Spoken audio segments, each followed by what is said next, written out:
ఈ రోజు DHS and యూఎస్ఏఎస్ వాళ్ళైతే వాళ్ళ వెబ్సైట్ లోపల రేపటి నుండి ఆటోమేటిక్ ఎక్స్టెన్షన్ అయితే క్యాన్సిల్ చేస్తున్నాము ఈఏడి వాళ్ళకి అని చెప్పారు.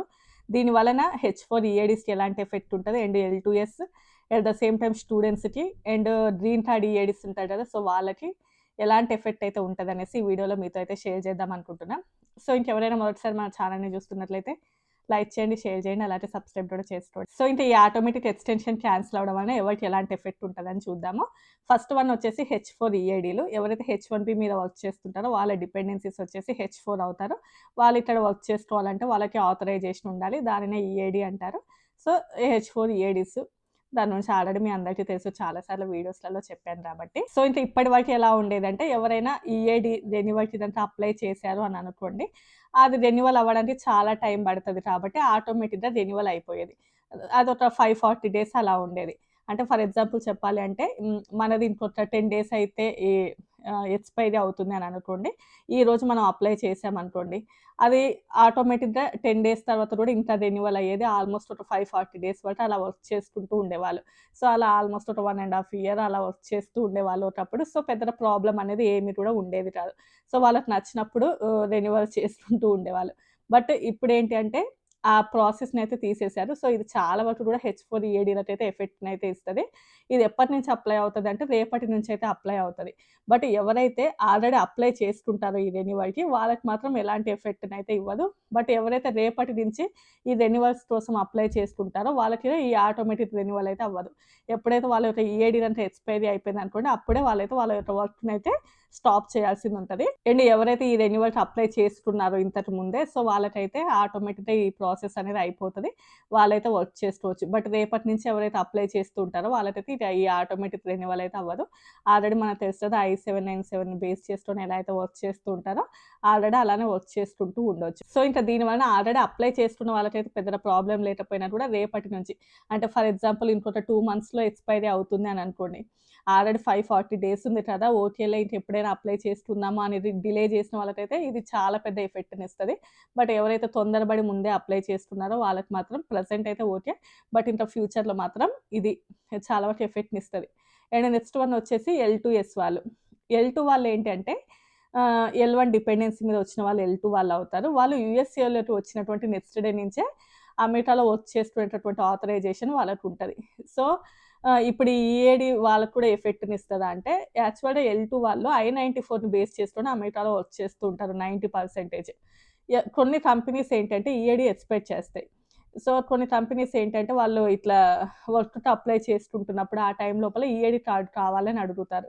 సో ఆ టైం లోపల L2 వాళ్ళు కూడా అప్లై చేసుకుంటారు ఈఏడీస్‌కి. బట్ వాళ్ళు ఈఏడీ లేకున్నా కూడా అమెరికాలో వర్క్ చేసుకోవచ్చు కాబట్టి, సో ఇంకా వాళ్ళకి ఈ న్యూ పాలిసీ అనేది వాళ్ళకి కూడా అప్లై అయినా కూడా వాళ్ళకేం పెద్దగా ఎఫెక్ట్‌నివ్వదు. ఎందుకంటే ఆల్రెడీ వాళ్ళు L2S మీద వర్క్ చేసుకుంటూ ఉంటారు ఇక్కడ I-94ని బేస్ చేసుకొని. వన్స్ వాళ్ళకి ఇదంతా ఈ ప్రాసెస్ ఏదైనా లేట్ అయినా కూడా వాళ్ళు I-94ని బేస్ చేసుకొని వర్క్ చేస్తున్నట్లు కూడా చూపించుకుంటారు కాబట్టి వాళ్ళకి పెద్దగా ఎఫెక్ట్‌నివ్వదు. చాలా వరకు కూడా L2Sని బేస్ చేసుకొని వర్క్ చేస్తారు.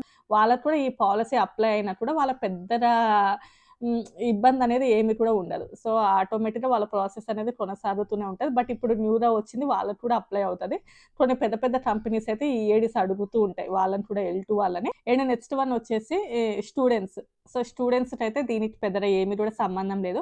ఆల్రెడీ వాళ్ళు ఒక్కసారి వాళ్ళ యొక్క ఓపీటీ ఎక్స్‌పైరీ అయితున్న తర్వాత వాళ్ళు స్టెమ్ ఓపీటీకి అప్లై చేసుకుంటారు. వాళ్ళకి ఒక 180 డేస్ అనేది ఉంటది కదా, ఆ పీరియడ్ అనేది ఆల్మోస్ట్ అలానే ఉంటది. సో దీనికి వాళ్ళకి పెద్దగా ఏమి కూడా ఎఫెక్ట్‌నైతే ఇవ్వదు. సో స్టూడెంట్స్‌కి దీనికి పెద్దగా సంబంధం అయితే లేదు. అండ్ ప్రెజెంట్ ఈఏడీలకి ఎంత టైం పడుతుంది అంటే కొంతమందికి 2-3 మంత్స్ పడుతుంది. కొంతమందికి 11 మంత్స్ వరకు కూడా టైం పడుతుంది. అండ్ అంటే చేంజ్ ఆఫ్ స్టేటస్ ఉంది. అంటే ఫర్ ఎగ్జాంపుల్ గ్రీన్ కార్డ్ ఇట్లా చేంజ్ ఆఫ్ స్టేటస్‌లో ఉన్న వాళ్ళకైతే ఎక్కువ టైం పడుతుంది. అండ్ ఇంకా కొంతమంది కూడా చాలా వరకు కూడా మనం ఎక్కువ టైమే పడుతుందనేది వింటూ ఉన్నాము. బట్ ఒకప్పుడు ఏంటి అంటే ఇట్లా ప్రీమియం ప్రాసెస్ ఒకటి ఉండేది. అంటే H1తో పాటు ఆటో రెన్యువల్ అంటే H4 వాళ్ళకి కూడా రెన్యువల్ అవుతూ ఉండేది. అంటే H4 ఈఏడీ కూడా రెన్యువల్ అవుతూ ఉండేది. ఒకప్పుడు ఆ ప్రాసెస్ ఉండేది. సో ఆల్రెడీ నేను లాస్ట్ టైమ్ వీడియోలోనే చెప్పాను దీని గురించి.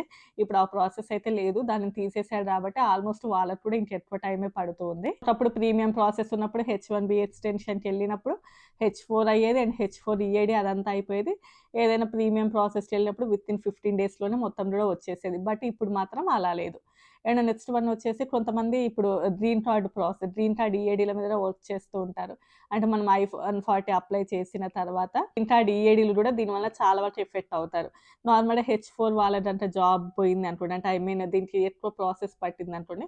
H1 మీద వర్క్ చేస్తున్న వాళ్ళు ఉంటారు. సో, దానివల్ల పెద్ద ఫ్యామిలీ అనేది ఓకే బానే నడుస్తుంటది.